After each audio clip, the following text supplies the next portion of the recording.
We're live, we're back. This may be a little bit funny to people who tuned in live yesterday. A Yeah, little bit of deja vu, potentially. There was a little technical difficulty that we had.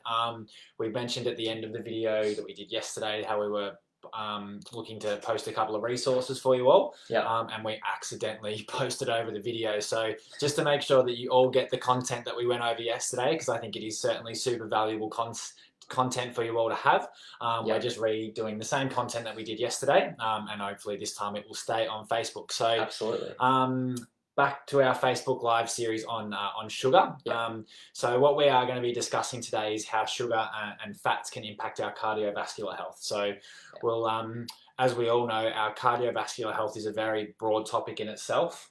We could spend hours just touching on cardiovascular health without even touching on sugar, but yeah, sugars can certainly be, quite a factor in our cardiovascular health as well, absolutely. which we'll be touching on a little bit. So we're going to start off by going into the history of fats in the diet. Different types of fats and lipids, and trying to, I suppose, educate you on the role that sugar has on our body from a cardiovascular standpoint. So let's get stuck in. Yeah. So to begin with, we're a little bit of a history lesson on saturated fats and dietary recommendations. So cast your mind back to the 1950s and 60s, and heart disease and heart attacks are becoming more and more prevalent, in particular in the US. And a scientist that lived over there named Ansel Keys, he was actually working in Europe and in the UK at the time, where he saw diets high in saturated fats. So think bangers and mash, fish and chips in the UK.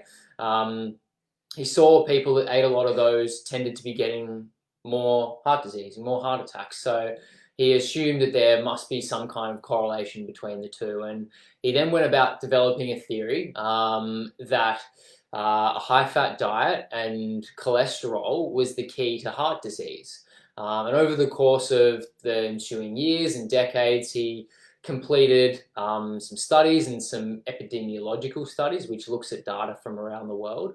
But he didn't do them in a very scientific manner. He kind of picked and chose what he liked, so that the results of the studies matched his hypothesis that saturated fat and therefore cholesterol increase your heart disease risk.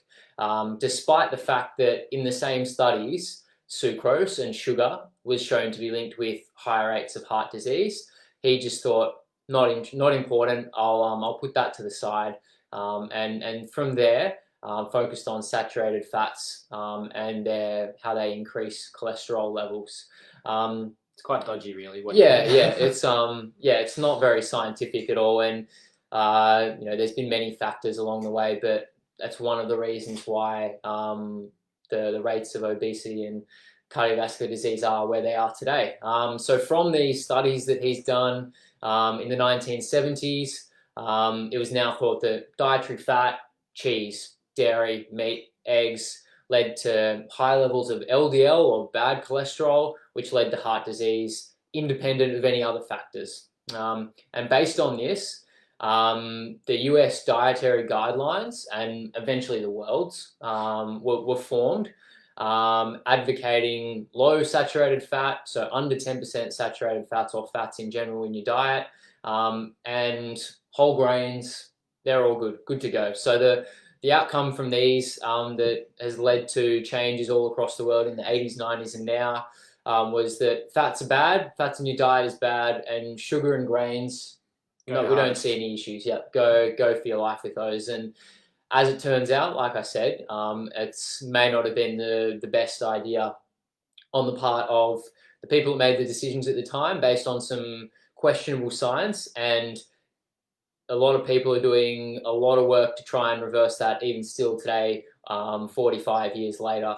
So I hope they do, because once the guidelines are changed a little bit, I think that's going to be a good thing for everyone's health. But we're going to talk a little bit up next about how, back to sugar, and how fats and sugar impact on your cardiovascular health. Yeah, so the first thing we want to, I suppose, address is that there are different types of fats we can have when we eat certain foods. And Mm-hmm. you know, fats are often, you know, seen as the bad guy with our diet. There's it's always about like, I want to avoid fats and, you know, go for the fat-free option. Yeah. You know, I think it's certainly something that a lot of supermarkets will implement and a lot of other Yeah. franchises will implement. They'll Yeah. go, this is the fat-free option. Well, it's been a selling point for 30 years, so yep. Yep. So certainly, I suppose using that concept of fats being, yeah, very much the demon as far as your health's concerned from a diet point of view. So, Yep. like I mentioned, there are different types of fats. So you've probably heard of the concept of saturated fats. And so it's actually come out and been established that these are neither nor good or bad for your health. Yeah.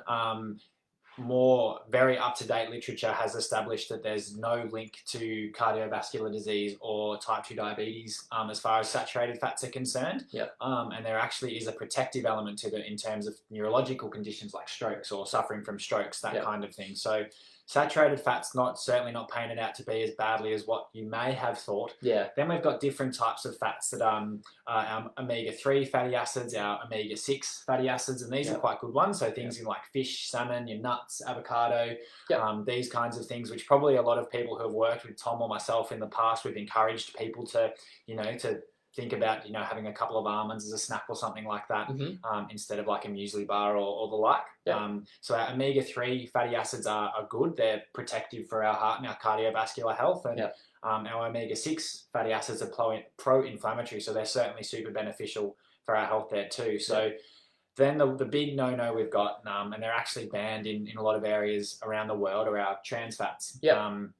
And these are, I suppose, man-made fats and ones that have been made previously to try and make things taste good.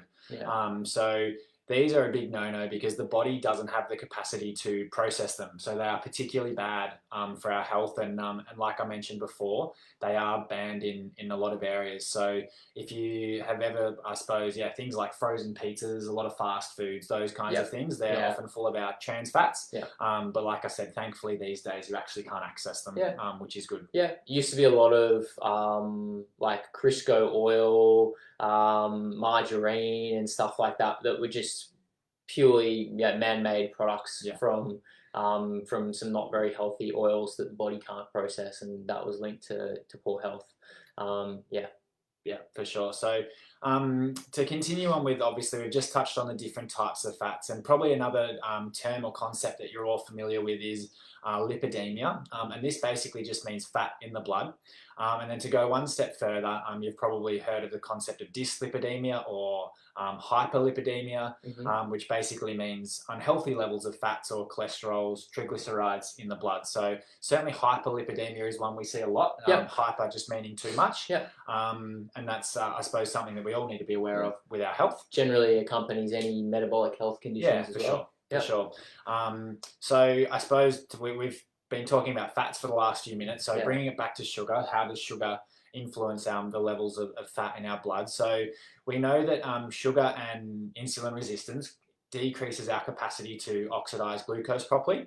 So there's an increase of the concept of de novo lipogenesis in the liver when we eat lots of carbohydrates. So effectively, if you imagine I'm eating a massive bowl of pasta, which is obviously full of carbohydrates, my body actually will, after I suppose get all the glycogen out of the pasta as such, once my glycogen stores are full, what will actually happen is then I'll then store the excess as fats in around sort of my visceral adipose tissue, vital organs, that kind of thing. So even though the meal itself doesn't have fats in it, because I've eaten that sugar, carbohydrates to excess, I'm actually storing them as fats in some pretty vital parts of the body where we want to be, I suppose, minimizing how much fats we've got stored there. So in around our vital organs and that kind of thing. So it's important to, I suppose, keep in mind that saturated fatty acids in our blood are quite different to dietary saturated fats. They're not the same thing. So circulating saturated fatty acids in our blood, whilst they're not, I suppose, ideal for our health at all, they're the ones that are quite closely correlated with an excess of carbohydrate and sugar intake as far as our diet is concerned. So in terms of how this happens, Tom's going to jump into that up next. So essentially, and what a lot of the videos that we've done so far have been focused on around insulin resistance and high levels of insulin, hyperinsulinemia, it all comes back to that. So with increased sugar intake, it leads to increased energy accumulation. So you bring in lots of energy in, basically. It gets stored in the liver and in the adipose tissue, so your fat cells. And this leads to worsened function of these organs and insulin resistance in these tissues further. So we get liver insulin resistance, and that leads to poor energy transport throughout the body. The pancreas responds with increased insulin output, so we get more insulin coming out as well. And this drives fat gain and obesity as well, because fat sites are growing basically around the body. But you've got to think about how does it get there as well. And the way that it does get there is via the bloodstream. So as the liver is making these new fat cells via de novo lipogenesis, they have to be transported to other places around the body. And they do that via the blood and via a carrier called very low density lipoproteins, which I did mention the other day, but you don't really need to know the names of the molecules. Yeah, exactly. Essentially, yeah, it has to get around somehow, and it does so in the blood. And as a result, your triglycerides, which is another big fancy word for fats, your triglyceride blood levels are strongly correlated with heart disease and vascular disease as well. It's not really a place where you want high amounts of fat, and can possibly contribute to atherosclerosis or damage to your blood vessels and coronary vessels as well. So Sure. now we can sort of see a picture coming together of how your cardiovascular disease risk is going to go up when you've eaten sugar. So insulin resistance, we've got dyslipidemia, so fat in the blood. And then the next point that we're going to talk about is high blood pressure, and that's definitely a factor as well. And most people will be surprised to hear that sugar has a big impact on your blood pressure. Yeah, for sure. And probably the other thing it's important to, I suppose, note here, and it's probably been a bit of a theme on, not just the Facebook lives on sugar, but the ones on sleep, stress as well, that it is all a bit of a vicious cycle. So once the dominoes start to struggle, it can be a bit of a flow-on effect, which is why it's obviously super important to make sure that we're on top of all of these things. And obviously at the moment we're addressing the concept of sugar. So like Tom said, too much sugar or carbohydrate in the diet can certainly increase our blood pressure as well. So one of the, there's lots of factors that influence our blood pressure. Again, it's a topic that we could talk about for a very, very long time. But hyperinsulinemia, or too much insulin, certainly leads to our elevated blood pressure as well. And it does this because once our insulin levels are too high, our aldosterone becomes elevated too. So this is a hormone that's responsible for sodium conservation in our kidneys, so our ability to actually retain salt. And too much, so I suppose to maintain or an appropriate level of salt in our blood, or maintain homeostasis, which again is a term I'm sure a lot of you are familiar with. So not having too much sodium in the blood, because we know that's going to have adverse effects as well. Our overall fluid increases. So naturally it sort of now will hopefully make a fair bit of sense that if there's more blood or more fluid in our arteries or our blood vessels, there's going to be more pressure on the walls of the arteries. So causing damage to them as well. Causing damage, So again, if we use the concept of the hose, if you've got one of those water smart hose nozzles and you've not got that turned on, but you've turned the tap on flat out, the water is going to be putting a lot of pressure on the outside of the hose. And it's the same concept that's happening with our blood vessels, which, in that real life example, the hose is going to be damaged. Obviously in this more, I suppose, relevant example here, our blood vessels are going to be damaged, which we certainly don't want at all. So obesity and type 2 diabetes are inflammatory conditions that obviously then can come as a result of being at an increased risk of hypertension as well. So again, touching on that vicious cycle, that certainly once you, I suppose, too much sugar in your diet, elevated fat levels, dyslipidemia, hypertension, increased risk of cardiovascular disease, and it really is a vicious cycle. So it's really important to have a good awareness of it to make sure you can stay on top of it. Yeah, and I think your sugar intake is just one part of the puzzle when it comes to cardiovascular health. But having said that, a very important part of it as well. So we know, just to sum up everything that we've covered for today, we know that recent research has shown that a diet high in processed foods and carbohydrates and sugar and certain oils like trans fats and seed oils, not necessarily a diet high in saturated fats, is what increases your cardiovascular risk profile.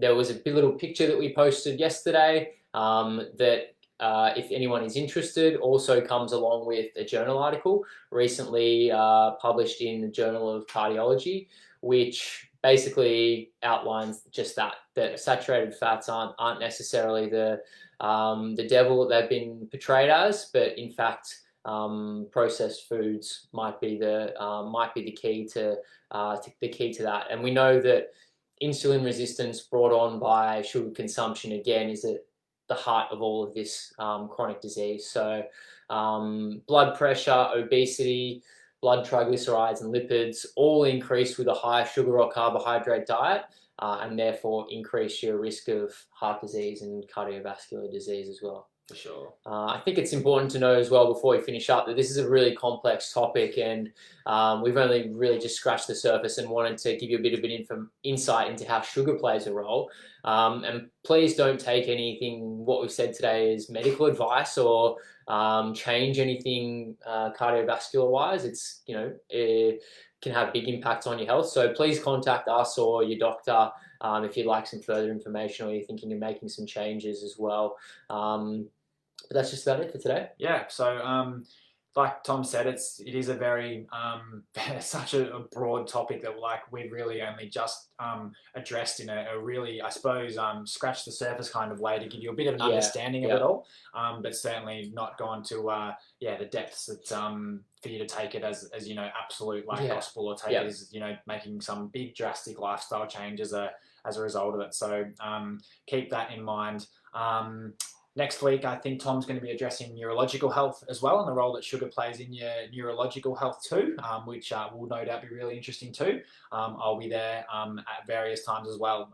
So have a great weekend. No, you're going on tomorrow as well. I've sold you short there. Sorry, Tom's on tomorrow as well. One more tomorrow. Brain health, dementia and Alzheimer's, and mental health, and their impact on or sugar's impact on them, I should say. Sorry, I've sold Tom short there. So he'll see you at 2 o'clock. 2 o'clock tomorrow afternoon. So enjoy the rest of your day, guys. And Tom will see you then. Sounds good.